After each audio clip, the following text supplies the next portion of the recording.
मेरे जो वालिद थे, मैंने जैसे बताया बहुत पढ़े लिखे थे, तो उन्होंने बहुत गरीब भी थे, उनको कभी कोई नौकरी नहीं मिली, हार्डली उनके पास पैसे होते थे। जो भी बिजनेस उन्होंने शुरू किया, इतनी तालीम हासिल करने के बाद भी वो फेलियर ही रहा।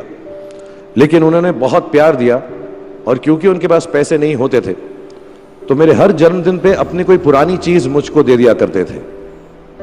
तो पहली पुरानी चीज जो, और बहुत बड़ा चढ़ा के उर्दू में अच्छे अच्छे अल्फाज यूज करके मुझे इंप्रेस करते थे कि बहुत अच्छा प्रेजेंट दिया है मुझको।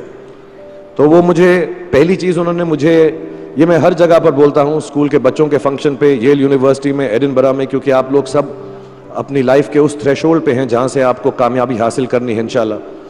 सो पहली चीज जो उन्होंने मुझे दी थी, उन्होंने मुझे अपना शतरंज का सेट दिया था, टूटा फूटा सा। वो शतरंज हर रोज खेलते थे। हनुमान मंदिर के जो हेड प्रीस्ट थे, पंडित थे, उनके साथ रात को जाके मेरे वालिद जो हैं शतरंज खेलते थे। और उन्होंने मुझे कहा कि शतरंज से आप जिंदगी के बारे में बहुत कुछ चीजें सीख सकते हैं। पहली ये कि कोऑपरेशन और साथ मिलजुल कर काम कैसे करना है। दूसरी ये कि जिंदगी में आगे बढ़ने के लिए कभी कभी पीछे भी हटना पड़ता है। तीसरी ये कि जो छोटे लोग होते हैं, जो आप समझते हैं, कई लोग ऐसी बात मानते हैं, जो पॉन्स होते हैं, जो प्यादे होते हैं, उनकी सबसे ज्यादा इज्जत करना जिंदगी के अंदर। कोई भी इंसान छोटा नहीं होता, हमेशा हमेशा जिंदगी में काम आता है।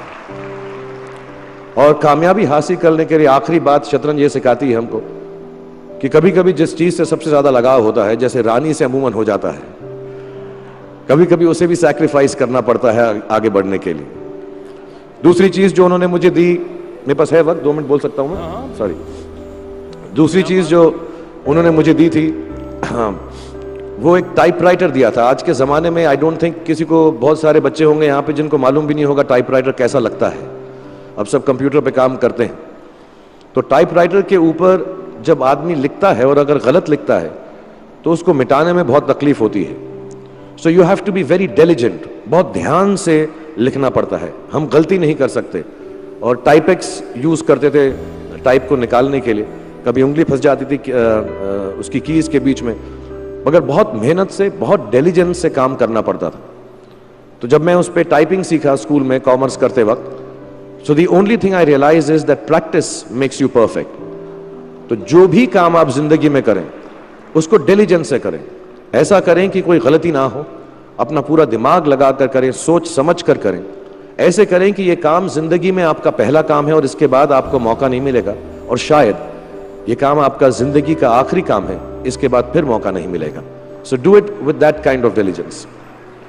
तीसरी चीज उन्होंने मुझे कैमरा दी थी, क्योंकि बहुत गरीब थे, वो कैमरा चलता नहीं था बिल्कुल भी, सिर्फ उसके व्यू फाइंडर से बड़ी अच्छी अच्छी तस्वीरें दिख जाती थी, लेकिन खिंचती बिल्कुल भी नहीं थी।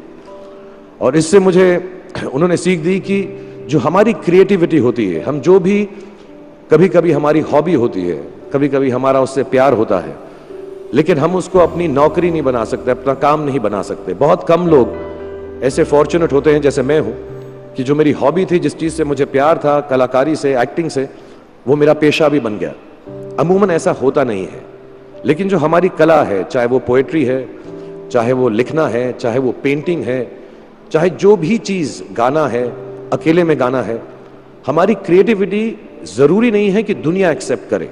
जैसे उस कैमरा की तस्वीरें दिखती नहीं है, लेकिन उसमें देखने से खूबसूरत लगता है हर कुछ, वैसे ही आपकी जो क्रिएटिविटी है वो अपने लिए रखें, क्योंकि जिंदगी में कभी ना कभी, कहीं ना कभी ऐसा मुकाम आएगा जब आप बहुत अकेला फील करेंगे। हो सकता है दुख का समय भी आए, उस वक्त आपकी जो क्रिएटिविटी है वो आपकी सबसे अच्छी दोस्त होगी, दुनिया उसको माने या ना माने। मैं बहुत खराब पोएट्री करता हूं, लेकिन जब भी दुखी होता हूं तो लिख लेता हूं। सराफ साहब से मैं अब सीखना भी चाहता हूं। मैं रेखता पे जाऊंगा, मुझे लगता है ये कमाल की साइट है, थोड़ी मैं शायरी वगैरह सीखूंगा। मेरी शायरी बहुत खराब है कि हमने तुम्हारी याद में रो रो के टब भर दिए, वो आए और नहा कर चल दिए, इस लेवल की पोएट्री है। लेकिन जब दुख होता है, ये भी बैठकर जब लिखता हूं तो बहुत दिल को शांति मिलती है। आखिरी चीज मेरे वालिद जी ने मुझे दी थी, वो दोनों मिक्स है, मैं जल्दी खत्म करता हूं क्योंकि आप लोगों के पास वक्त नहीं है, आप लोगों को अपनी डिग्रीज लेनी है, सोच रहे होंगे इतना वक्त जाया कर रहा है हमारा ये।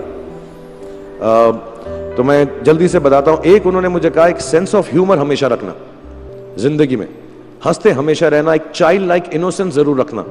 जैसे एक छोटे बच्चे की जो एक इनोसेंस होती है, जो उसका दुनिया की तरफ जो नजरिया होता है बड़ा इनोसेंट सा होता है, उसमें कोई खामी नहीं होती, गलती नहीं होती, अभी दुनियावी बातें नहीं आई होती, तो वैसे ही रखना।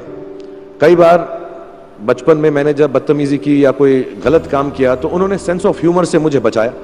और जिंदगी भर अगर आप अपने ऊपर, अपने हाल पे, दुनिया पे, क्योंकि लोग आपसे हर कोई बात कहेंगे, अच्छी बात भी कहेंगे, बुरी बात भी कहेंगे, क्योंकि लोगों का काम है कहना। अगर आप उसको एक सेंस ऑफ ह्यूमर से देख सकेंगे तो जिंदगी जो है बहुत बेहतर रहेगी। And last not the least, what my father gave me, what my mother gave me and what your parents have given you, आपके जो पेरेंट्स हैं जो आपको दिया है, वो सबसे बड़ी गिफ्ट है, गिफ्ट ऑफ लाइफ। जिंदगी की जो जिंदगी एक खुद ही सबसे बड़ा तोहफा है हमारी जिंदगी, और उसको वैसे ही ट्रीट कीजिए।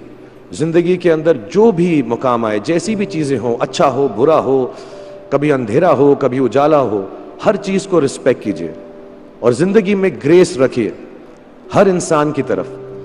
हर इंसान जो भी आपसे जो भी बात करेगा वो अपनी मुसीबत के हिसाब से करेगा, अपनी हैसियत के हिसाब से करेगा, कभी गलत बात भी बोलेगा, ऊंची बात भी बोलेगा। जब आप काम करेंगे, जब आप बड़ी बड़ी कंपनीज के अंदर नौकरी हासिल करेंगे, आपका हमेशा झगड़ा रहेगा, जो मेरा जूनियर है वो ऐसी बात करता है, मेरा सीनियर जो है ऐसी बात करता है।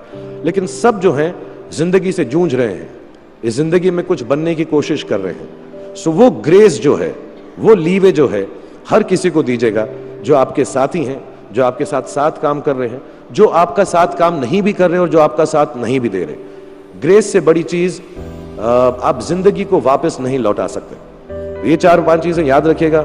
याद रखिएगा, नहीं रहे तो कोई बात नहीं। आप लोग बहुत कुछ अभी इस जगह पर इल्म हासिल कर चुके हैं और मुझे उम्मीद है और मुझे यकीन है कि आप जो भी करेंगे जिंदगी में बहुत कामयाब होंगे। और फिर से मैं मौलाना आज़ाद नेशनल उर्दू यूनिवर्सिटी का शुक्रिया अदा करना चाहूँगा कि मुझे यहाँ पर बुलाया, आपसे मुखातिब होने का मौका दिया। थैंक यू वेरी मच, बहुत बहुत शुक्रिया। और आप, मुझे मालूम है कुछ टीचर्स जो होंगे यहाँ पर बैठे होंगे जो आपके फेवरेट नहीं भी हैं, जो बहुत स्ट्रिक्ट होंगे, डांटते भी होंगे आपको, उनको सबसे ज़्यादा याद रखिएगा जब आप इस यूनिवर्सिटी से बाहर जाएंगे, क्योंकि जो सबसे ज़्यादा टीचर आपसे स्ट्रिक्ट थे वो एक्चुअली सबसे ज़्यादा आपसे प्यार करते थे। Thank you very much for having me here.